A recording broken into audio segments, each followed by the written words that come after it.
My name's Roy Bishop, as just said, and I used to work in the London Fire Brigade a long time ago. And since then, I've been a volunteer for the Institution of Fire Engineers, and I'm on the Board of Trustees for the Institution of Fire Engineers. A little bit about the institution. Who's a member of the Institution of Fire Engineers here? Ah, cracking. So brilliant. There was a conversation a little bit earlier yesterday where someone was talking about the underpinning knowledge that's required for people to make good decisions, good command decisions, good operational decisions. And I reflect on my own journey from back, well, the first time I went to an IFE meeting was 1979 in Clapham Fire Station, where a scientist was doing a presentation about cylinders. And I learned more in an hour about cylinders and what they could do and what they couldn't do than I ever did prior or since. And I went on the journey of taking all the exams. And having failed the sub-officer's practical, as it was at the time, gloriously by running the escape over something in the middle of the yard, I even took the preliminary exam, which was the basic exam. So I've done the whole exam structure. And again, to say the reason I feel passionate about it is I think that anybody that goes through the IFE examination structure is a better professional. Sorry, that's my view, is a better professional because they have an understanding of the underpinning issues that come with the decisions that we make within firefighting. How are we doing, Chris? Yeah, we're there. Okay. We're not quite there, but we're nearly there. So, so that's why I'm so passionate. The IFE's got 10,000, roughly 10,000 members. We're around 53 different countries in the world. A very large presence now in America, very large presence in Hong Kong, Australia, New Zealand, Malaysia. I can keep going, but Germany, Holland. So it's a really great network. So if you're not involved in the IFE, my plea to you is have a look, because as I say, it's a great network and it's a great institution. And it's a charity. We turn over roughly £1 million a year. Okay, and all that money, because of the charitable status, has to be invested in making the art or the science of fire extinguishment better. Yeah? So, IFE qualifications. So the reason I'm talking to you today about the IFE qualifications is what we wanted to do is let you know that the IFE qualifications are taking cognizance of the NOG process. Yeah. So the IFE qualifications started in 1924. Basically, they were for membership. They were part of the membership process of being, going through to the corporate level of the institution. So you went through the examination process, you took your members' examination, and then you were a member of the institution, and you had letters after your name. I think today we've moved on from there. We're regulated by Ofqual, and many brigades around the country and around the world are using the IFE qualifications as a way of quality assuring the knowledge and understanding that their firefighters and their operational officers have. So as you see, we've got around 6,000 examinations a year, many of those in this country, but also in, as I say, in Hong Kong and Australia particularly. They were all written exams up until 2014, where we now have a practical examination as well. These are the four levels. In my day, that was a preliminary, and that was a member, and these ones were these were the grads in between. But they've changed it now. Basically, this is firefighter, crew watch, and station manager. That's basically the level that they run down. So all qualifications include fire engineering, fire service operations, and fire safety. And there's additional units that you can take. The brigades typically, fire services typically, aim at the fire service operations and incident command. Yeah? But someone was over here was talking yesterday about, again, that underpinning knowledge that you require to make sound decisions. And I was thinking of particularly like the chemistry paper and the fire science paper that I sat many years ago, or the hydraulics paper that I sat. Much of that information isn't essential when you get given the scenario, or an aide-memoire, or a SOP, or a TOG, or whatever you're going to call it. But actually, if you understand the background behind those things, if you understand why certain hazmats are doing certain things, or why the hydraulics of frictional loss or Bernoulli steering, whatever it's going to be, I feel that you can make better and informed judgments and step away, if you want, from the menu of decisions that you might have from a SOP, and start making decisions based on your own personal and professional knowledge. So these are the examination structures.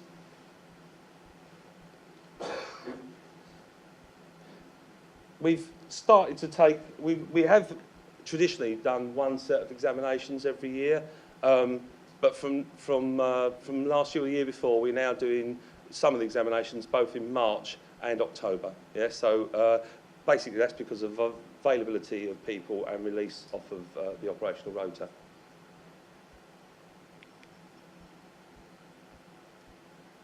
And as I say, we've now got a certificate for operational supervisory managers, which has got a practical element in it as well. And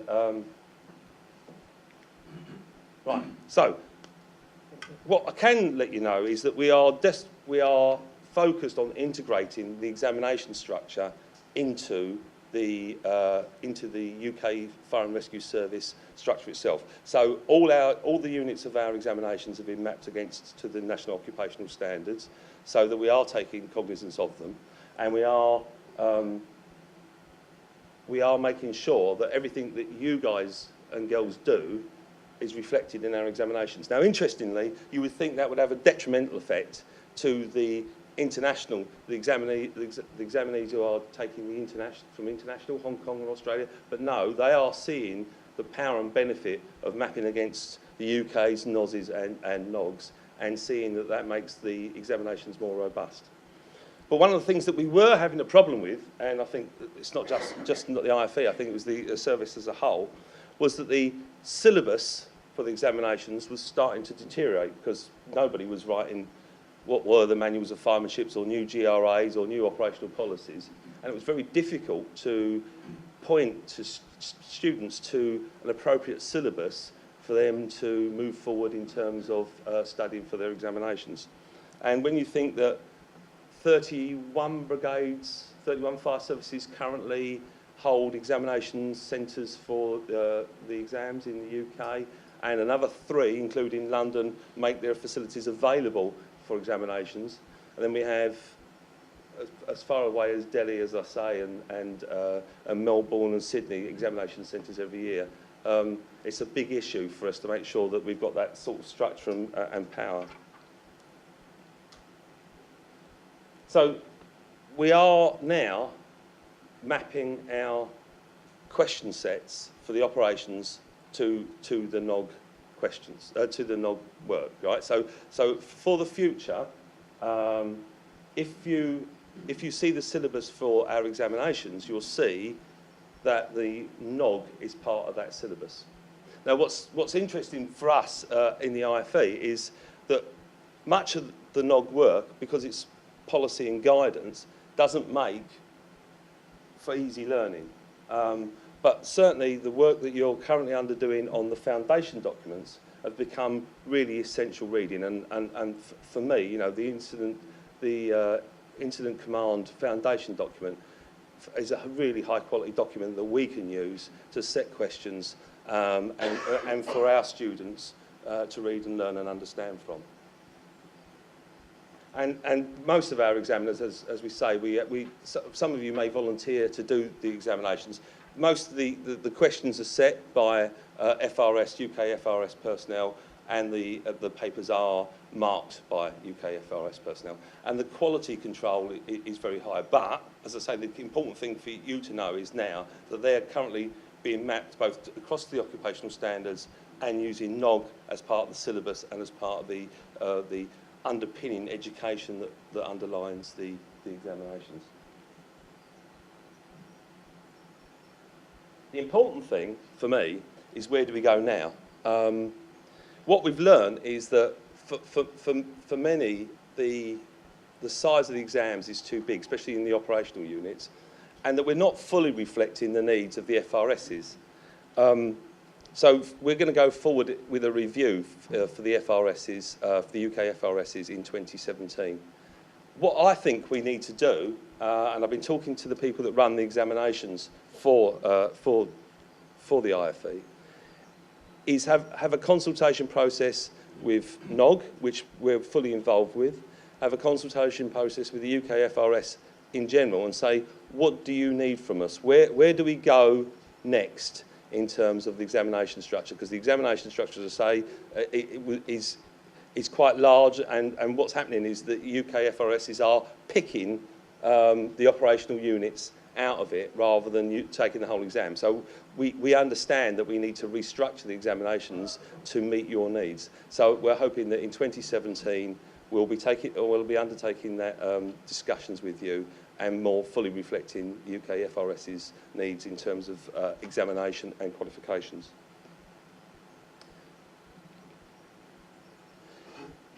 That sort of gives you a little bit of an understanding of where the IFE is with the NOG, which is fully integrated. I need to talk a little bit, just for 30 seconds more, on where we are also with the National Operational Learning. So Nick and the team very kindly invited the IFE to a meeting, nearly 18 months ago now, I suppose, to discuss one key project inside the NOG programme, which is National Operational Learning. And John and Ian are going to be telling you much more about National Operational Learning in a minute. But the important thing was that the NOG programme wanted to talk to other stakeholders about where we were going. And from those conversations, they invited me to become the project executive, or as I like to think of it, as chair of the National Operational Learning Programme. You'll see much more about it in a minute, but I think the important thing is that the IFE stands there as a support to the UK FRSs, and hopefully as we go further forward, the IFE will become much more integrated and involved in the learning and qualification and training inside the UK FRS. There's one more project that I wanted to briefly discuss, which is the Firefighter Safety Database. In conjunction with the team from NOG, the IFE are trying to put together a database of all the significant events that have occurred to firefighters across the years. I was at an IFE branch meeting in Avon a couple of years ago, and someone put the Shirley Towers presentation on about the incident at Shirley Towers where firefighters tragically lost their lives, and it was a really interesting and insightful piece of training that I walked away with lots from it. And from that, there was a crew manager in Avon called Adam Course, who has been banging on for many years about the fact that we need to gather all this learning in one place so that when something does happen, that you can access it and you can look at the training and look at the reports and get a better understanding. So we took a paper to, at first it was CFO Health and Safety, and then to Roy's committee, the Operations Committee, requesting permission to start gathering this information. So accident reports, training packages that come out of accident reports, the representative body reports, health and safety executive reports, coroner's reports, whatever it is, put it together, and it'll be on one database with a search engine so that you can access the database, type in whatever you want, whether that's BA emergency or cable entertainment, whatever it's going to be, and then find out what you can from it, or look at specific incidents. So we will be approaching FRSs over the next few months to ask for your help and support in that process. And hopefully at that point, there'll be one central repository that you can go to provide and to seek out the learning from those events.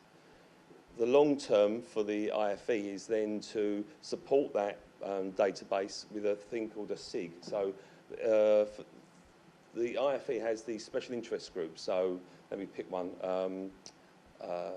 Historic houses, and we have a SIG that works on protection of historic monuments and houses, or there's one on breathing apparatus. But nevertheless, this SIG, which will be on the firefighter safety, will continue to monitor and update this database. The intention is that as we go on, we will then bring in learning outcomes from other countries. I mean, I don't know about you, but about about 9 months ago, there was a massive explosion in the middle of China, killed many firefighters. It was a hazmat. I, for one, want to know more about what happened and why it happened and whether or not there are any learning outcomes. I've got quite an interest in nightclub fires. You know, I've got young children that go to nightclubs. Across the world, when you start to gather in the data about nightclub incidents. So eventually, what we're going to try and do is build a bigger repository that moves beyond firefighter safety events and goes into fires of special interest that we can learn from. And that hopefully you'll be able to access, well, you will be able to access that via the IFE website. You don't have to be an IFE member. It will be open and free access for everybody to use as a research tool. So that's work that's currently underway, and we will be contacting you. So if you hear from Adam Course or myself over the next few weeks and months requesting information, that's what it's about. And Roy and I are going to be sending out something to the Chief Fire Officers in the near future explaining the process. Thank you.